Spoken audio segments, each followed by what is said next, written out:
Hello everyone and welcome back to the channel. Today I'm going to show you how to use a Palm Pilot in 2024.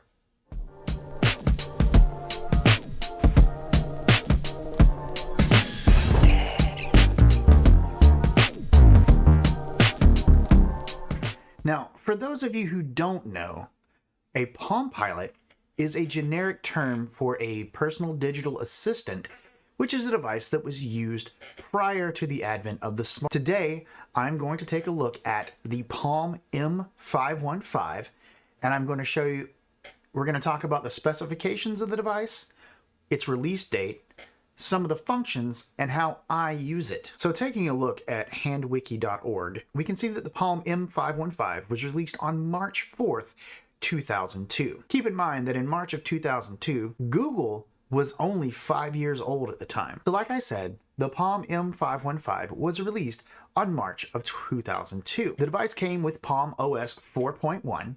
It was running a whopping 33 megahertz Motorola Dragon Ball VZ processor. It had 16 megabytes of RAM and 4 megabytes of flash storage. The display was a 160 by 160 color display that could process 65,000 colors. The battery was an internal lithium-ion battery, which, if you've seen my previous video, I replaced in my Palm M515. You had a 120 volt AC adapter, an infrared port, which is something that's not used very much at all anymore, and an expansion slot. You could put regular SD cards in there or MMC cards. Now, taking a look at the devices here in front of me, we have my Palm M515. As you can see, I've got a game of solitaire going on right now. We have a Sony Klee device, which is a color screen device.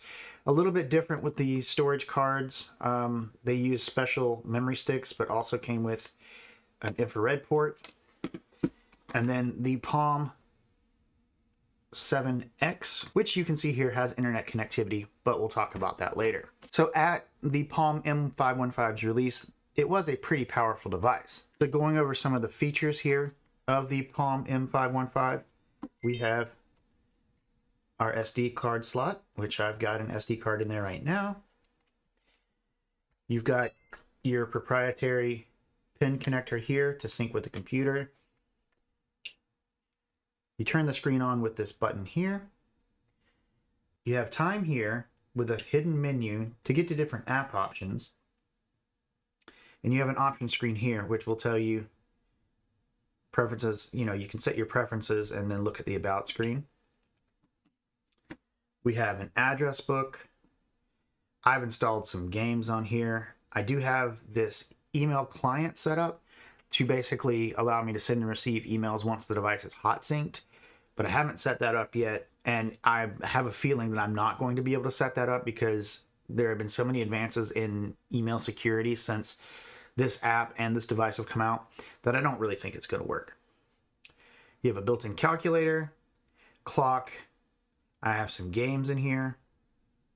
One of my favorite things to do is play solitaire.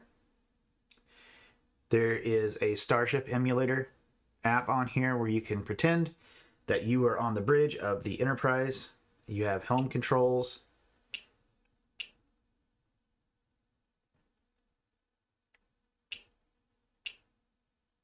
You can even go into engineering and eject the warp core if you want.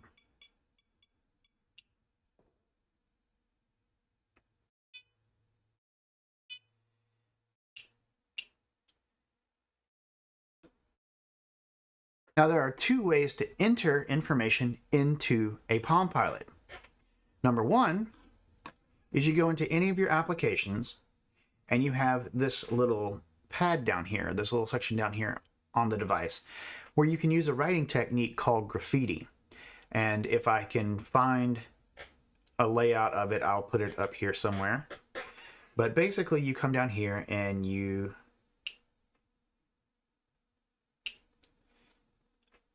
can write this way, and that will erase right there. As you can see, it takes a little bit of practice. But if you don't feel like doing that, there is a full keypad here on the device. Now when I purchased this, I also happened to get this cool little device from Fellows, and I say little, and it's kind of an exaggeration there. Need to actually pull this up a little bit. But this device opens up, and you insert the Palm Pilot in here. You close this. So after you've put your Palm Pilot in this device, you actually have to go down into this application here called Type and Go and make sure that it's turned on. But once it is, you can go into your applications and you can type.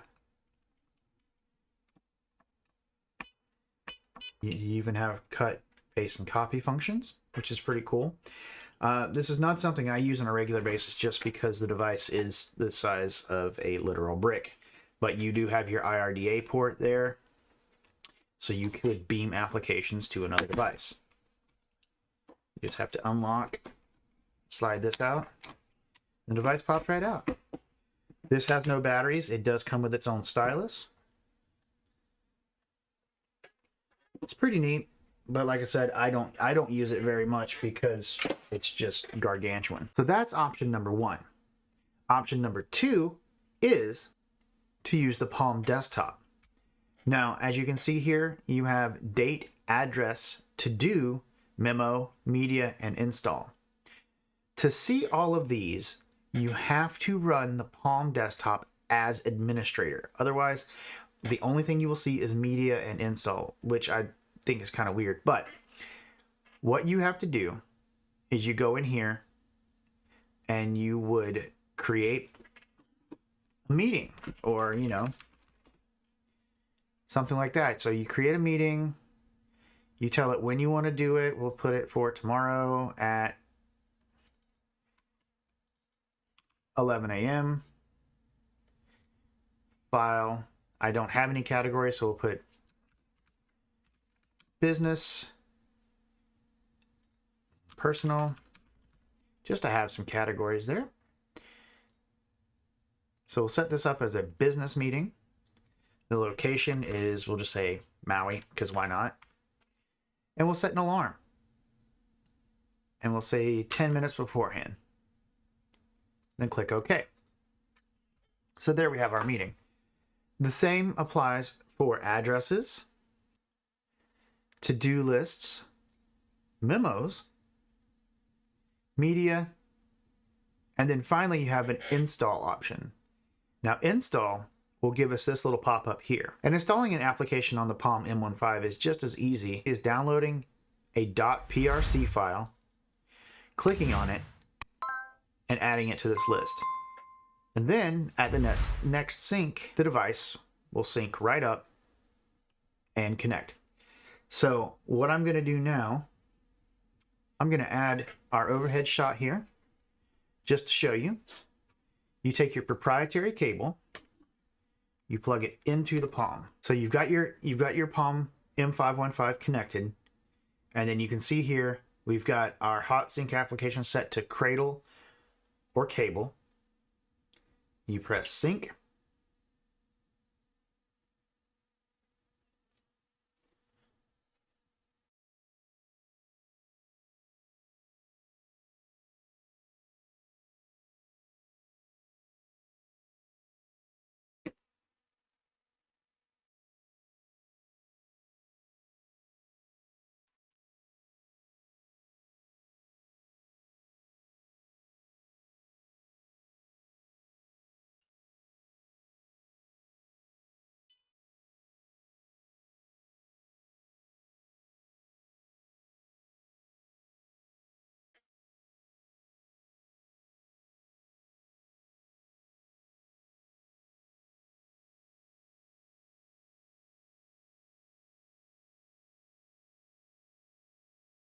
So you plug in your Palm M515, you go to your hot sync option, then press hot sync. You'll hear a noise, and then you'll see this pop up. That will show you what the device is synchronizing and when it's finished.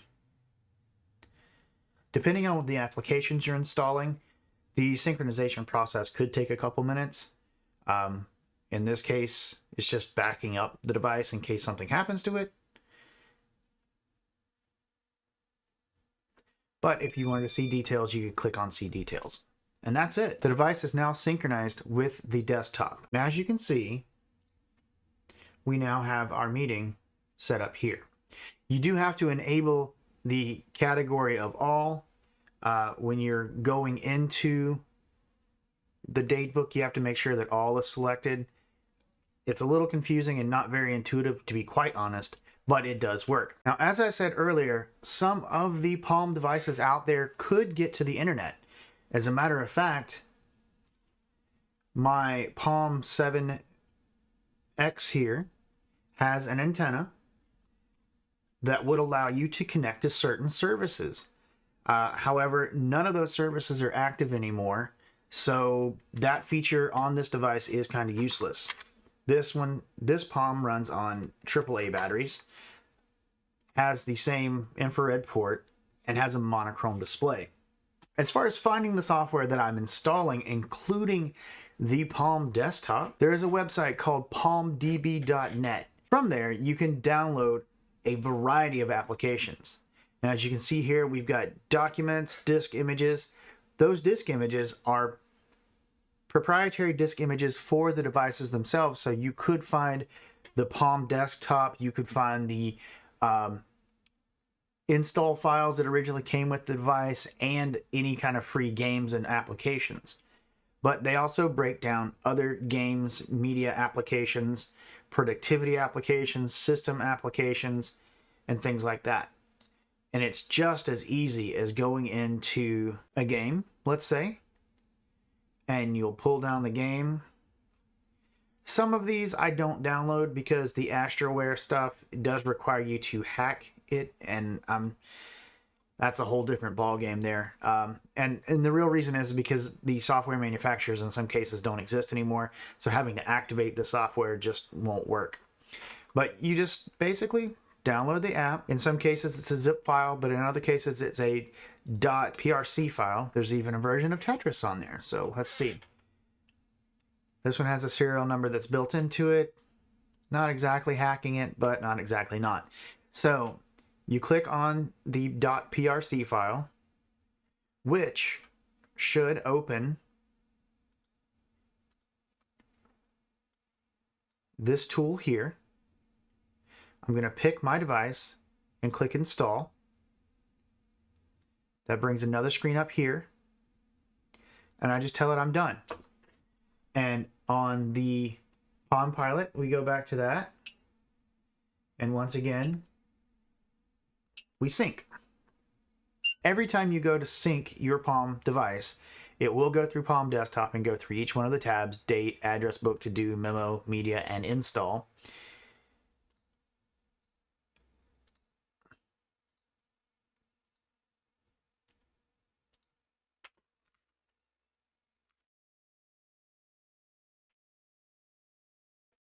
And it will attempt to sync everything. Synchronization doesn't always work. As you can see here, we have some errors, but from what I've found, you just go in and start the sync again, and it should work. You see that we're going back through, we're synchronizing all the applications again, all the different folders, and then we're trying to back up handheld databases. And that time it completed successfully. So going back to the Palm device, we should now see Tetris.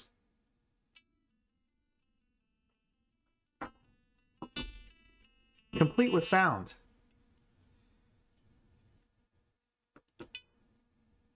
And it asks for a serial number. So all we have to do in this case is enter the serial number.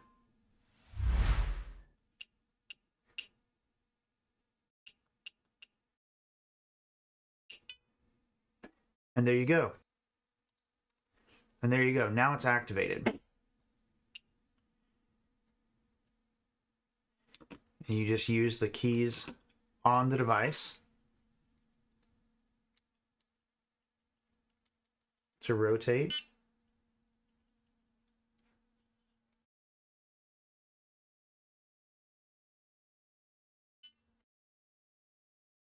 And that's it.